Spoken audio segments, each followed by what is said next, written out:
¿Cómo están? Hoy es el especial de Halloween. Y no como ustedes creen que va a ser, y no como ustedes piensan que por, digamos, mi personalidad, van a creer, digamos que va a haber sorpresitas, cosas como siempre en todo video que ustedes van a aprender, o de golpe pues no sabían y quieren aprender, o de golpe, oh, vea, esta vaina como que está interesante. Cosas así. Pero comencemos porque para mí Halloween es como, no sé, para ustedes la Navidad, para muchos de ustedes la Navidad. A mí sí, la Navidad como que me vale 3 hectáreas de... Bueno, pero ese no es el punto. El punto es que pues yo sí celebro mucho Halloween, no sé, me encanta, me fascina. Me encanta mucho porque pues la verdad me identifico mucho con esa celebración. Pues porque me sé la historia, porque me sé... bueno, en fin, no nos pongamos en eso ahora. Pero por ejemplo, yo sí soy, digamos que yo por ejemplo, amo tanto el Halloween que desde hace muchos años, religiosamente, voy y asisto a mi misita negra. Matamos un gatico, aunque sospechosamente en el 2012 y en el 2020 fue una cabra. ¿Por qué será? Qué raro, ¿no? Bueno. Hacemos el sacrificio, luego pues lo mismo de siempre, la orgía de costumbre, normal. Y después pues lo normalito, salir a pedir dulces, algo tranqui. Yo suelo ser así, algo tranqui, normal, lo normal que se hace pues un 31 de octubre, ¿no? Si supieran que hago el Día de Muertos. Pero bueno. El Día de Muertos lo dejamos para otro video el otro año que también ya tengo aquí preparado. Pero pues por lo menos hoy nos vamos a concentrar en el Halloween. Vamos a empezar este especial con un datico. Un datico el cual yo sé que a todos nos sorprendió, les sorprenderá a ustedes también. Todos los latinoamericanos hemos visto El Chavo del Ocho, Chespirito. Pues este programa, ambos, de hecho, porque El Chavo comenzó como un sketch de los Caballeros de la Mesa Cuadrada, en el cual el señor Roberto Gómez Bolaños fue el creador. Pero bueno, eso es otra historia. El hecho es que alguna vez nosotros nos reímos, incluso hoy en día, en las transmisiones más que todo del Chavo, se escucha esto. Cabe anotar que este programa lleva medio siglo al aire. Basándome en eso, ustedes no se han preguntado que las risas estas son de gente muerta. Piensen, ustedes se están riendo con los muertos. Y con este datico, así como medio escalofriante, sí, te estás riendo con gente muerta. Lo siento. Con este datico escalofriante, comenzamos.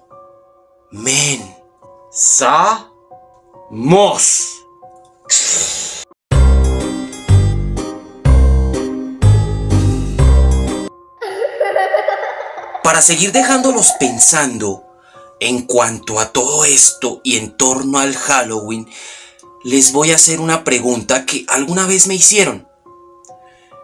Digamos que tú tienes, no sé, 17, 20, 30, 40, 50 años. No importa la edad. El todo es que ya tienes razón. Ya estás de la adultez para arriba, joven y adulto. Ya tienes razón. Todos los días te levantas, vas al baño, te miras al espejo, te ves, te aseas, lo normal. Un día te levantas, vas al baño, te miras al espejo, pero con la diferencia de que no eres tú. Sabiendo que no eres tú, no es tu reflejo habitual. es otra persona. Mueves tu mano, mueves tu cabeza para observar que está haciendo las mismas cosas. Comienzas a hacer gestos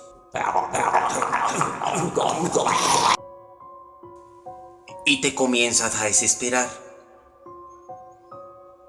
Miras, remiras, recontramiras, te asomas en otros espejos, pero no eres el mismo, no eres la misma.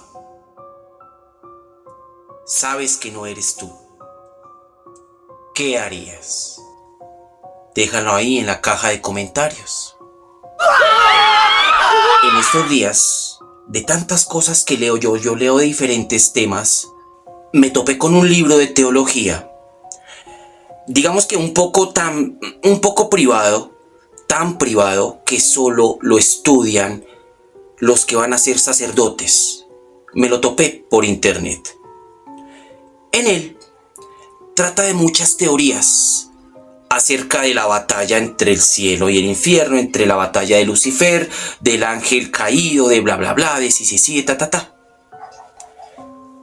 Una teoría la cual me dejó perplejo y estoy seguro que ninguno de ustedes la ha escuchado mencionar.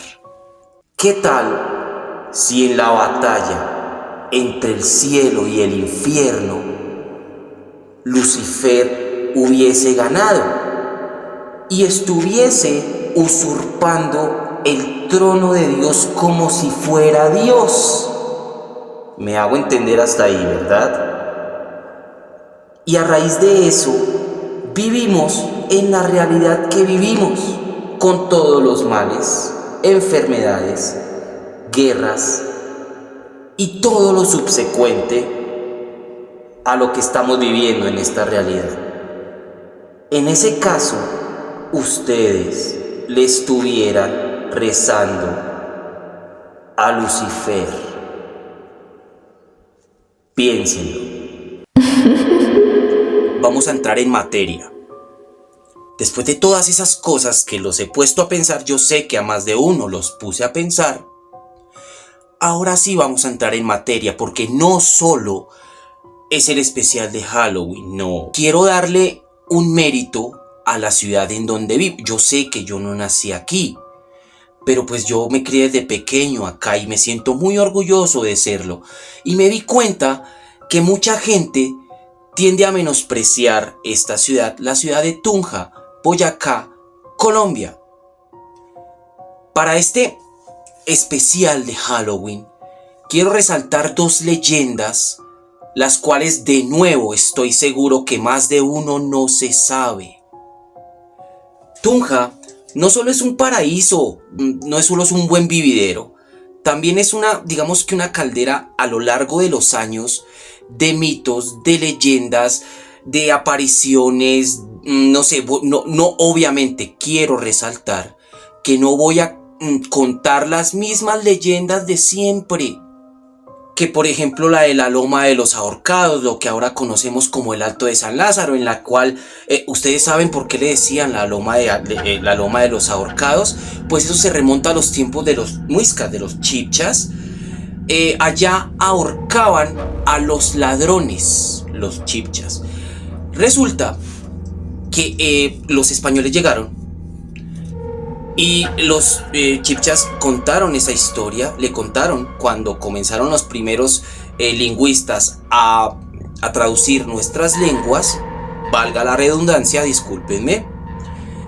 Escucharon que en ese alto, en el Alto de San Lázaro, ahorcaban a los ladrones. Sin embargo, en ciertas noches se escuchaban los lamentos de estos y de estas personas cuando justo los ahorcaban. ¿Qué hicieron los sacerdotes, que generalmente eran los lingüistas? Pusieron la iglesia de San Lázaro, la cual es una de las más antiguas de la ciudad. ¿Lo sabían? ¿O qué tal la leyenda del pozo de Unzaúa? Me imagino que como todo tunjano ya la sabemos, o como toda persona que ya ha pasado un buen tiempo acá la sabe, que en esos tiempos, cuando no existía Pizza Nostra, que muy cara, de hecho por eso los chipchas se fueron de ahí, porque era demasiado caro y pues demasiado simple la comida. No, mentiras, volvamos al tema. En esos tiempos, pues hubo el cuento del incesto con Don Zeta, bueno, no la estoy resumiendo porque yo sé que más de uno se la sabe. Y a raíz de eso surgió el pozo y todo ese tipo de cosas. Ese tipo de historia tampoco la voy a contar acá, por eso la estoy resumiendo. O la del panóptico de San Agustín. Lo que ahora conocemos como la biblioteca fue una cárcel. Primero fue un convento, después fue una cárcel. Y en la cárcel había, pues digamos, muchas cosas, muchos vejámenes.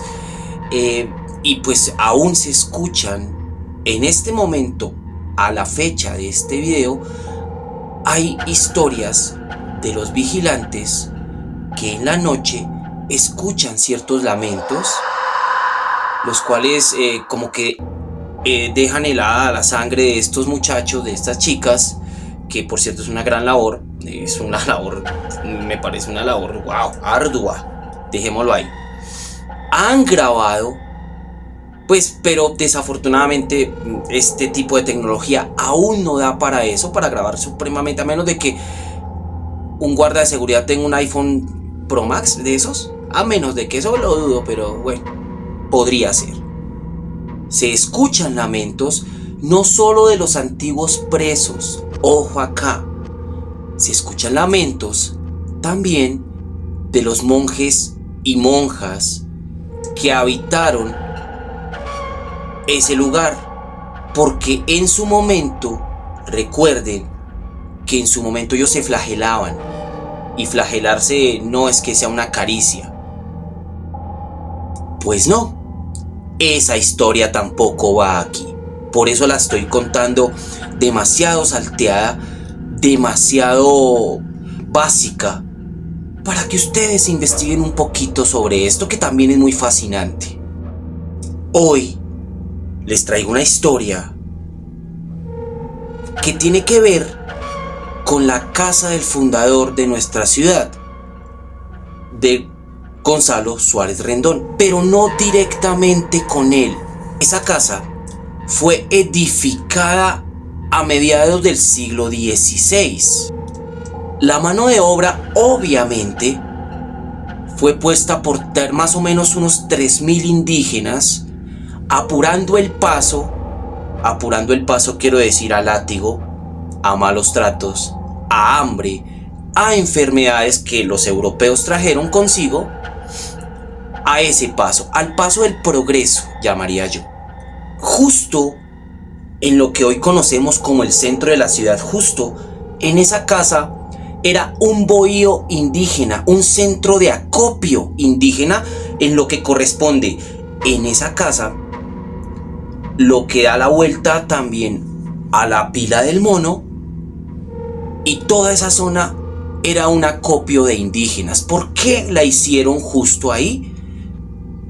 Para hacerse sentir, para hacer sentir la presencia europea y para mitigar la moral de los mismos indígenas. De ahí en adelante, cuando estuvo lista la casa, se comenzaron a alojar las diferentes personalidades que en su momento asomaban por la naciente ciudad de Tunja. Vamos a dar un salto en el tiempo. Del siglo XVI, en la construcción de la casa del fundador, al siglo XIX. Esta casa tomó un rumbo, digamos que un poco inusual para su función, y fue lugar de un hospicio. El gobierno la destinó a ese hospicio para niños. Recordemos que un hospicio es un lugar de paso, en este caso, para niños. Vamos a dar un pequeño salto en el tiempo. Entre 1617 y entre 1618, debido a una hambruna provocada por la pérdida de cultivos de una plaga de langostas, sí, aquí en Tunja hubo langostas que devoraron muchos cultivos, se desató un brote de sarampión, el cual mermó la población y de hecho acorraló porque los comerciantes no querían venir a Tunja. En la casa del fundador hizo las veces de morgue y desafortunadamente en ese tiempo vacunas no existían. De hecho, ni siquiera la palabra vacuna existía. También de hospital, entre comillas, para gente con cuidados paliativos. Desafortunadamente, debajo de ese brote, todos los cuerpos tenían que ser cremados. ¿Dónde lo hicieron? Ahí al frente, en la Plaza de Bolívar de nuestra ciudad. El problema no era ese. El problema es que muchas personas vivas aún con la enfermedad, ya desahuciados, pero con la enfermedad, fueron incinerados vivos. Hubo un tiempo en la Plaza de Bolívar, en las noches más frías, en la que se escuchaban los lamentos justo al frente de la casa del fundador. Vamos a dar otro salto en el tiempo. Vamos al siglo XIX. La misma casa, el mismo sitio, se destinó como el gobierno lo destinó como hospicio para niños. Carlitos vivía con sus padres cerca a Motavita. Motavita es un municipio que queda muy cercano a la ciudad de Tunja.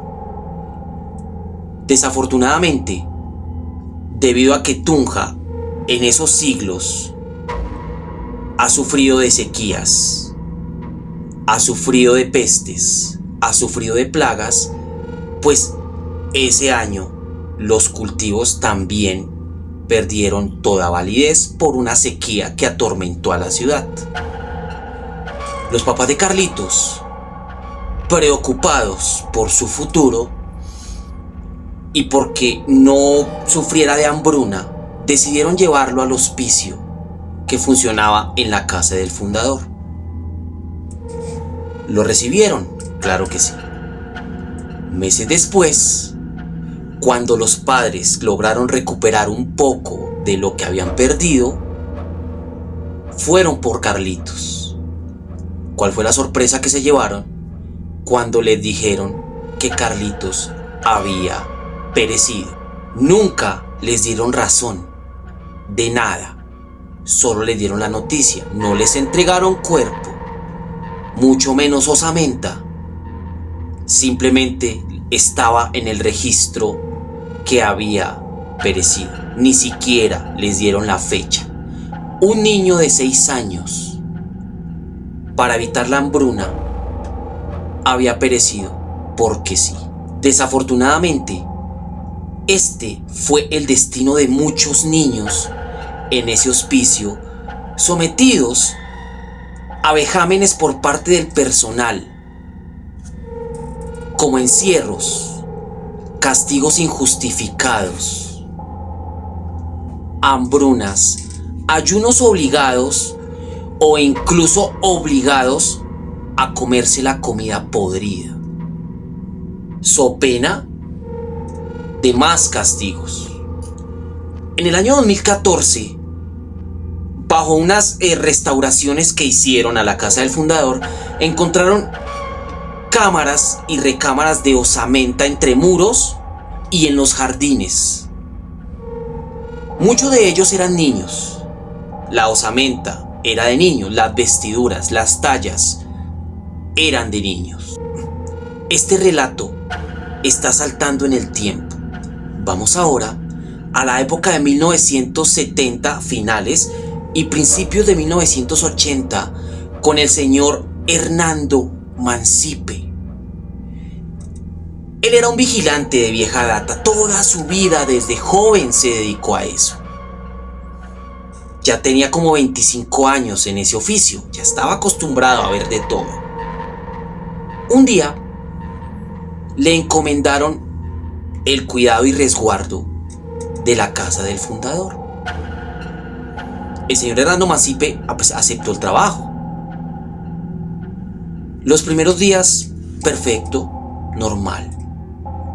Una noche que hacía un frío espeluznante, prácticamente llegando al cero, el señor Hernando Mancipe estaba haciendo su ronda normal y comenzó a escuchar unos cánticos. Inmediatamente fue a donde el oído los llevó y no había nada. Está bien, no hay problema. Tunja en ese momento estaba en una época de frío horrible, en un invierno feísimo, tenaz. Y todas esas noches que hacía demasiado frío, el señor Hernando Mancipe escuchaba juegos o escuchaba jugar a niños haciendo rondas propias de otra época, no propias de esa época. En cámaras más al fondo, escuchaba lamentos, escuchaba gritos de ayuda, incluso escuchaba los castigos de los niños. El señor Hernando Mancipe, celador de vieja data, de toda la vida, no aguantó un mes. Pocos le creyeron. Muchos se reían de lo que él escuchaba, de lo que él había escuchado. Él lo contaba tomando chicha en las tiendas. Nadie le creía. Así pasaron varios celadores. Algunos, por temor a sufrir el mismo escarnio del señor Hernando Mancipe, no contaban. Otros, con más valor, apoyaban la historia y no solo eso, daban testimonio de que justo en las noches frías de nuestra ciudad se escuchaban con más ahínco y con más claridad los ecos, los lamentos, los juegos y las risas de los niños del hospicio de la ciudad de Tunja. ¿Les gustó la historia? ¿Los entretuvo? Porque la historia que viene ahorita es mucho más aterradora. Estoy seguro que les va a encantar. Estoy seguro que les va a interesar. ¿Por qué? Porque ocurrió tan cerca a nosotros, a los que habitamos en esta ciudad, que estoy seguro que alguna vez ustedes han estado allí. Les voy a contar una historia en la cual estoy seguro que ustedes se van a asombrar, porque a veces la realidad es más fuerte que la ficción. ¿Ustedes conocen, han escuchado el Cementerio Universal? Pues es el nombre que en primera instancia se le dio al cementerio central de la ciudad de Tunja, Boyacá, Colombia. Por allá por el año de 1832, pues resulta que el arquitecto Bernardo Poncini comenzó a partir de ese año a hacer el cementerio que nosotros conocemos como ahora el cementerio central de la ciudad de Tunja, pero lo llamaron el Cementerio Universal.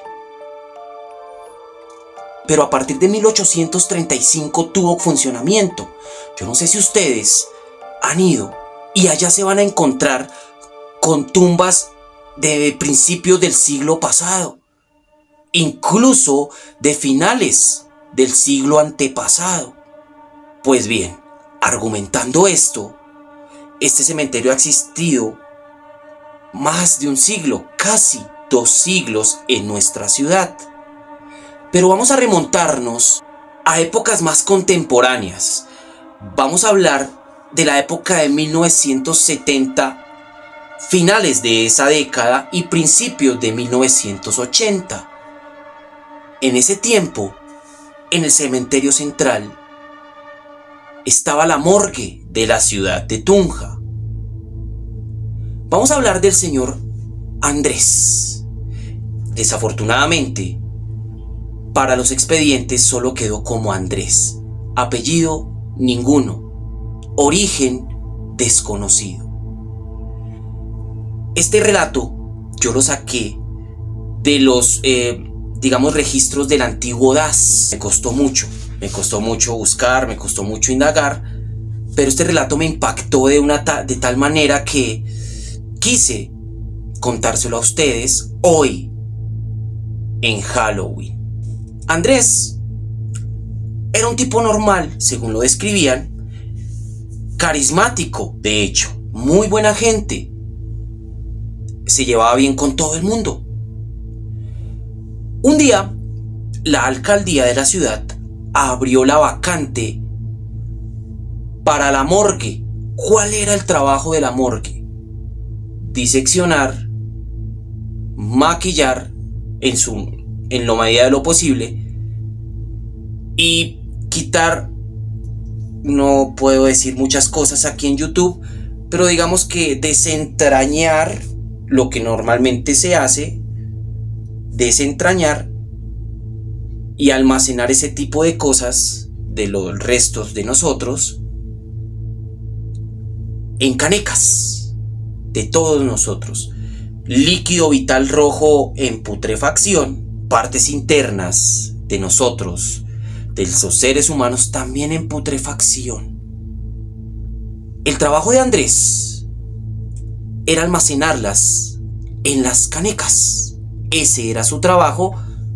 Sin embargo, la condición de la alcaldía es que el trabajo de Andrés tenía que hacerlo de noche, allá, en el cementerio, en la morgue del cementerio. La morgue quedaba, es cuando si tú conoces el cementerio central, tú te paras en la entrada donde dice: aquí terminan las vanidades del mundo. Buena frase, por cierto. Tú te paras ahí y a tu mano, a su mano, no a la mía, izquierda, todo eso son tumbas nuevas. Nuevas. Llevan unos 20 años, más o menos, 20, a lo mucho 30 años. Todo eso era la morgue en su momento. Andrés aceptó sin ningún problema, en absoluto. No le puso peros. Él entraba tipo 8 de la noche, salía a 5 de la mañana, normal, saludaba a quien tenía que saludar para recibirle el turno, dormía, descansaba y en sus ratos libres era una persona perfectamente normal. Iba, consumía alcohol, consumía chicha, consumía cualquier cosa. Era una persona perfectamente normal, jovial, amable, incluso distinguida. Un día, uno de tantos amigos le dio la mano, lo saludó, normal. Sin embargo, cuando su amigo iba a tomar un cigarrillo para fumarlo, notó en su mano un olor a putrefacción. Él asumió que era de su trabajo, pero que no era propio en su momento, porque él nunca había olido así. Él ya llevaba meses en su profesión y sus amigos jamás habían respirado ese olor por parte de él. Él lo tomó como un descuido. Pasaron los días y los amigos, los allegados de Andrés, comenzaron a notar de nuevo ese olor, pero ya no en solo sus manos, en todo su cuerpo. Ya la gente se le alejaba, pero no por su forma de ser, no, sino porque Andrés ya en su cuerpo se notaba el olor a putrefacción de los cuerpos que él trataba, de los desechos con que él trabajaba. El tipo, Andrés, se volvió una persona asocial. A ese punto llegó. Pero fíjense que a él no le importó.